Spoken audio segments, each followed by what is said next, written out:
का तो तुला आशिष अजूनही जवळचा वाटतो? अगं काय कमी राहिलंय माझ्या प्रेमामध्ये? तुम्ही काय बोलताय? अहो आशिष आणि माझा खोटं बोलायची हिंमत तर करूच नकोस. आज दुपारी कोणाशी बोलत होतीस मग फोनवर? दुपारी मी नैना जाधवांशी बोलत होते. ही आहे तुझी नैना जाधव? ही आहे तुझी नैना जाधव? हा तर वेडा आहे ना? याला हा वेडा, हा वेडा, हा वेडा.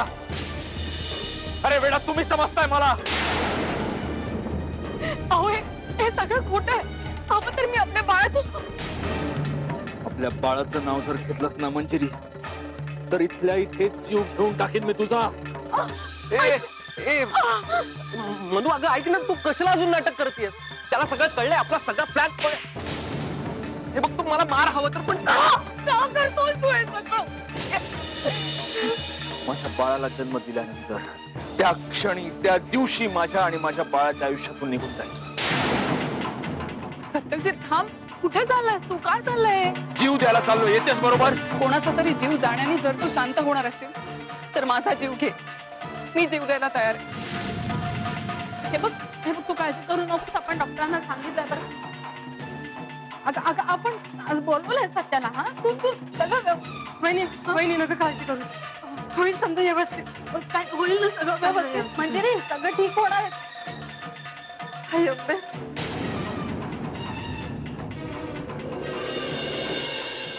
प्रियाला फोन लावून बघा. ती गेली होती ना त्याला शोधायला. सोबतच असतील ते. आता काही विचार करू नका पंच. कसलेही प्रश्न विचारू नका. ते कुठे आहेत ते कळेल तरी. लावा तिला फोन. आपल्यासाठी सत्या कुठे आहे ते कळणं जास्त महत्वाचं आहे.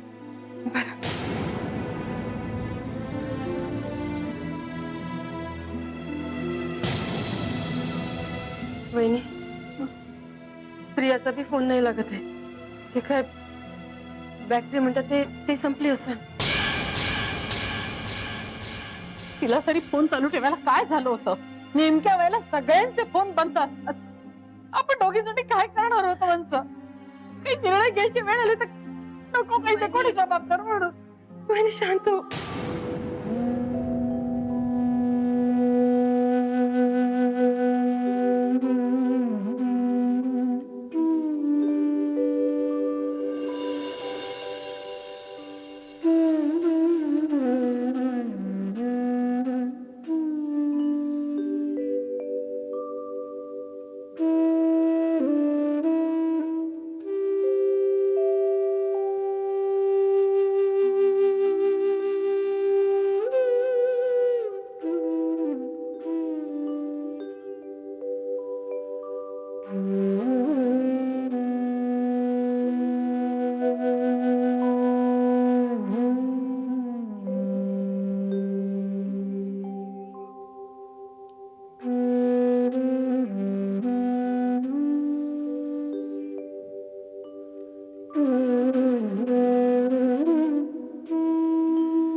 शालिनीताई कशी आहे मंजिरी?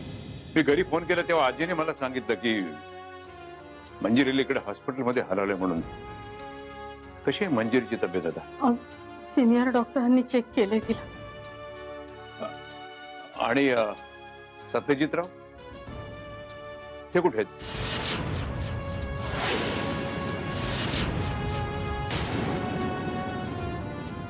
मी काय विचारतोय शालिनीताई? डॉक्टर कशी आहे मंजिरीची तब्येत? आम्ही नॉर्मल डिलिव्हरी करण्याचाच प्रयत्नात होतो पण ताबडतोब सिझर करावं लागेल. आपल्यासाठी एक एक सेकंद महत्वाचा आहे. नाहीतर बाळ वाचणार नाही. नाही असं बोलू नका. आमच्यासाठी दोघेही खूप महत्वाचे आहे.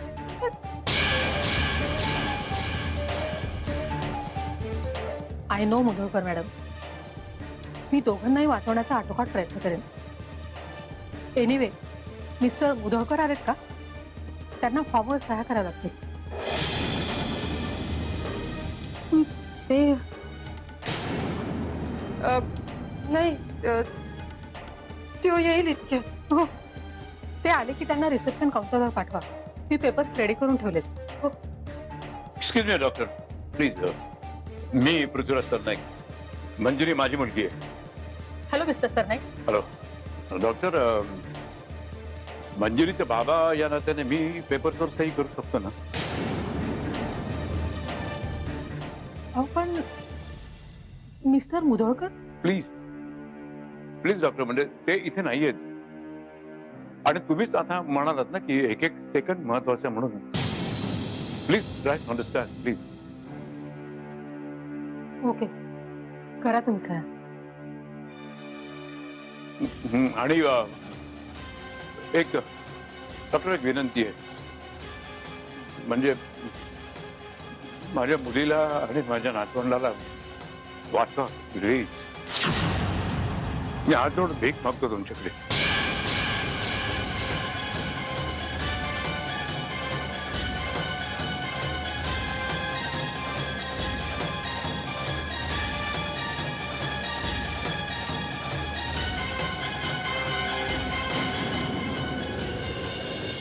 म्हणजे इतके दिवस ती जे काही करत होती ते सगळं नाटक होतं.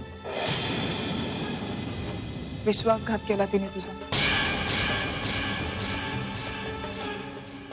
सत्यजित, मला पुन्हा पुन्हा हे बोलून तुला दुखवायचं नाहीये, पण हे बोलल्याशिवाय राहवत नाही. जिची तुझं प्रेम मिळवायची लायकीच नव्हती अशा मुलीवर तू जीवापाड प्रेम केलंस. आणि आता जेव्हा तिने तिचे खरे रंग दाखवायला सुरुवात केली तेव्हा तू जीव द्यायची भाषा करतोयस. तुझा जीव किती मोलाचा आहे तुला माहिती नाहीये का? तुला माहिती नसेल ना तर मला विचार.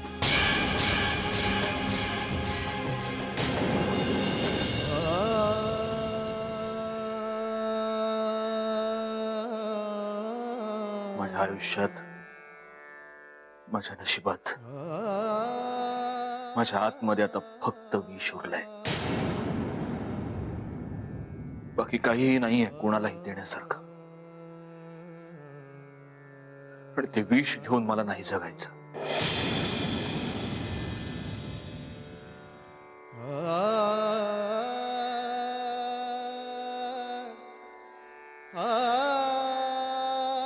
मग ते सगळं विष मला देऊन टाक. मी स्वीकारायला तयार आहे.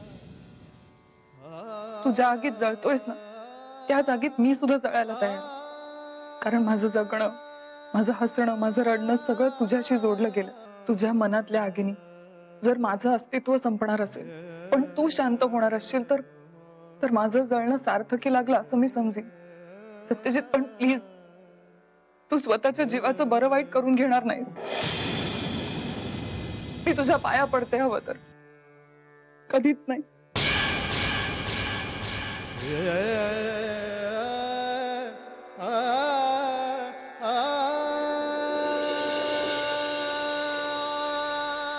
सत्यजित, प्रेम म्हणजे फक्त सुखात सोबत करणं नाही. ज्याच्यावर आपण प्रेम करतो त्याच्या दुःखांना आपलंसं करणं म्हणजे प्रेम. मी तुझ्या सगळ्या दुःखांना पदरात घ्यायला तयार आहे. सत्यजित, तुझ्या प्रेमात जळून राख व्हायला तयार आहे. तुम्हाला कधीच कुठला मान दिला नाही. हा मान तरी दे प्लीज.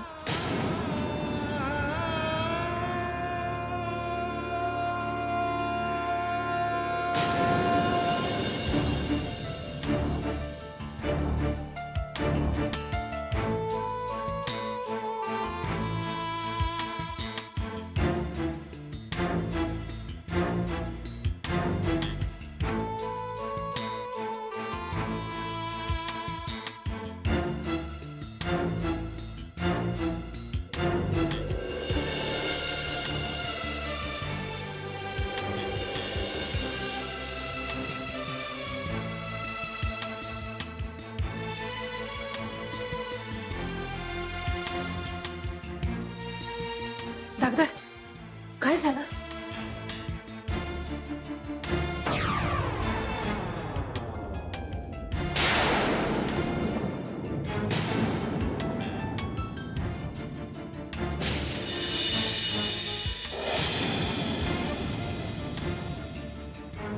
डॉक्टर, मगापासून आम्ही सगळे खूप टेन्शन मध्ये होतो.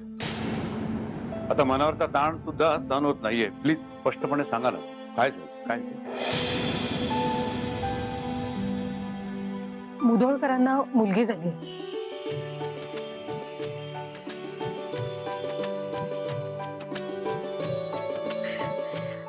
बाबा पावली का बाय वहिनी, लक्ष्मी आली घरात.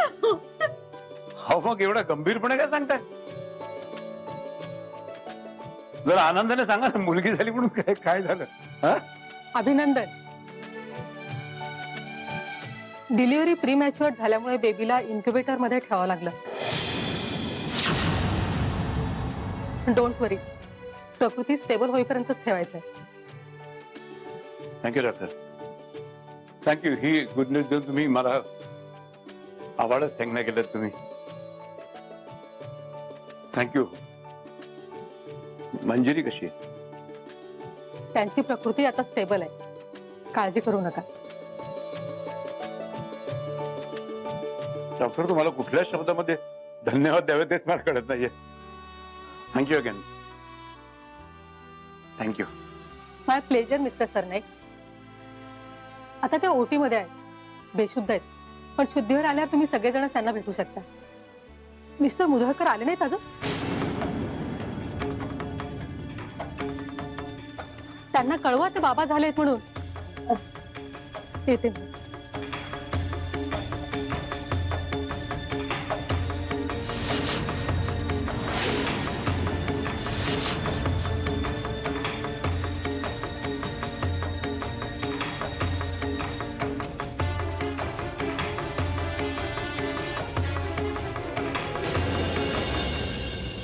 शेवटी मला जे हवं होतं ते मी मिळवलंच. मी तुला सांगितलं होतं सत्यजित, मला जे हवंय ते तू स्वतःहून मला देशील. आता खेळाला खरी मज्जा येणार आहे. माझी ही ओढ एका रात्रीची नाही.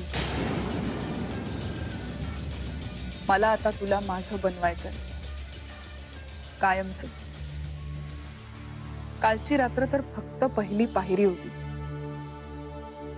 म्हणतात ना, कुठल्याही गोष्टीची मनापासून कामना केली असेल तर तीच गोष्ट तुमच्यापर्यंत यायचा मार्ग आपोआप तयार होतो. तसंच झालंय आपल्या दोघांच्या बाबतीत. कॉंग्रॅट्स मिसेस मुधोळकर, मुलगी झालीये तुम्हाला. माझं बाळ. बाळाला इन्क्युबेटर मध्ये ठेवलंय. घाबरू नका, आम्ही पूर्ण काळजी घेतोय त्याची. मी स्वतः बाळाला तुमच्याकडे घेऊन येणार आहे, पण आता तुम्हाला स्वतःची काळजी घेतली पाहिजे.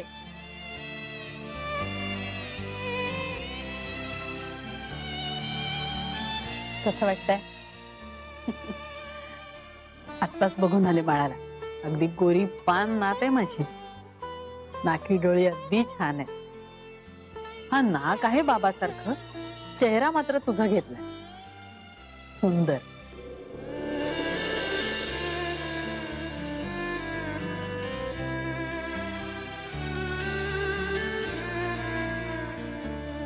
आई, आई हे नाही आले का?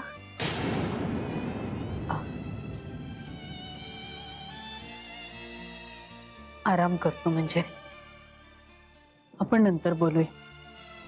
तू आता या गोष्टींचा विचार करू नकोस. अरे बसा. आलेच. काय म्हणता आमचं बाळ? एका गोड मुलीची आई झालं तुम्ही, मंजिरी सत्यजित मुधोळकर.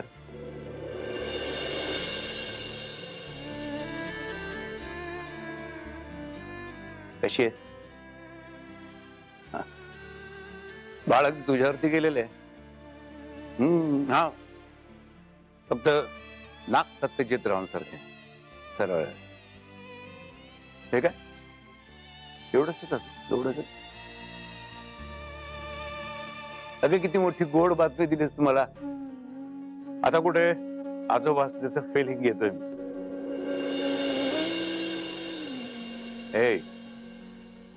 अंजली रडायचं नाही आता रडायचं नाही, आता हसायचं हसायचं आता रडायचं नाही. शालीन ताई आपण जरा बाहेर बसायचं का? म्हणजे आपण इथे असतो का ही आराम नाही करणार, फक्त नुसती चालेल, बोलत बसेल. आम्ही आहोत बाहेर.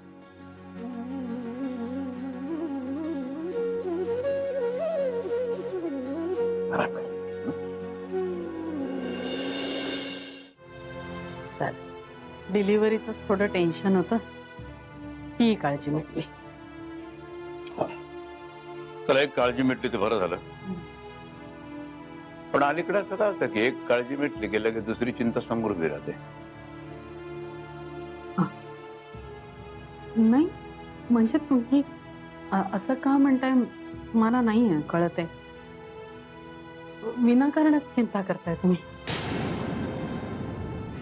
झालं ना आता, सगळं मार्गी लागलं ना आता, आता कसली चिंता. सगळं मार्गी लागतं मग ते मला का जाणवत नाही. शालीनताई विश्वास ठाम असावा लागतो. शब्द असे अडखळत बिचकत आले ना म्हणजे मग कधीतरी कुठेतरी काहीतरी चुकलेलं असतं. मात्र ते मान्य करायची हिंमत नसते, भीती वाटते. नाही प्लीज गैरसमज करून घेऊ नका, पण सत्यजित रावांचं अजूनही इथं नसणं आणि कालपासून त्यांनी गैरहजर असणं हे माझ्या लक्षात आलं नाही. असं काय वाटतं तुम्हाला? नाही म्हणजे ते आम्ही फोन लावत होतो. काही घाबरू नका, मी तुमच्याकडे काही स्पष्टीकरण मागत नाहीये किंवा तुम्हाला काही प्रश्न विचारून ऑफोर्ड पण करत नाहीये. हो पण तुम्ही आपण स्वतःहून काही सांगायलाच तयार नाहीयेत ना, म्हणून तुम्हाला स्पष्टपणे विचारतो. आता काय झालं नेमकं ते मला सांगा ना. तुमच्या या प्रश्नाचं काय उत्तर देऊ तेच कळत नाही मला. खरं काय ते सांगा ना. हो कालपासून हा प्रश्न माझ्या डोक्यामध्ये सारखा खतखततोय. कालपासून तुम्ही काय मी काय सगळेच आपण टेन्शन मध्ये होतो, पण आता विचारायला काही हरकत नाहीये ना. हो कुठे सत्यजितराव कुठे आहेत? कालपासून त्यांचा पत्ता नाहीये, फोनवरून त्यांनी साधी विचारपूस सुद्धा केलेली नाहीये. काय काय खरं सांगा मला ना. माफ करा, मला माफ करा. सत्यजित कुठे गेलाय, ह्या क्षणी तो काय करतोय हे आम्हाला कोणालाच माहित नाहीये. त्यांनी त्याचा फोनही बंद ठेवलाय. कधीपासून पत्ता नाहीये त्यांचा? कालपासून. मला काय करावं काहीच कळत नाही. अहो असं कसं म्हणू शकता तुम्ही? म्हणजे आता काय हाताची घडी घालून नुसतं सिमूटपणे बघत बसत आपण? मंजिरीची सिच्युएशन इतकी कॉम्प्लिकेटेड असताना सत्यजितराव असे कोणालाही न सांगता सवरता जाऊच कसं शकतात? आणि तुम्ही घरातले बाकीची मंडळी काय करत होतात मग? अहो सत्यजितरावांना साधा कॉन्टॅक्ट करण्याचा सुद्धा कोणी प्रयत्न करताना दिसत नाहीये मला इथे. मग काय अर्थ काय लावायचा आम्ही? सरनाईक साहेब तुम्ही प्लीज असे संतापू नका. अहो त्या वेळेला सत्यजितला शोधायचं का मंजिरीकडे बघायचं ह्याच विवंचनेत होतो आम्ही. मान्य आहे तो भडक डोक्याचा आहे, पण रागाच्या भरात जर कोणी घराबाहेर निघून गेलं तरी ते घरी येतं ना परत. सत्यजित येईल ना परत. या क्षणी तरी त्याची वाट बघण्याखेरीज दुसरं काय करू शकते मी? शालिनीताई हे तुम्हाला सगळं बोलायला सोपं जात असेल, पण मंजिरीचा बाप या नात्यानं मला हे ऐकायला कठीण जातंय. हे नेमकं काय घडलं हे सगळं समजण्याचा अधिकार मला आहे ना.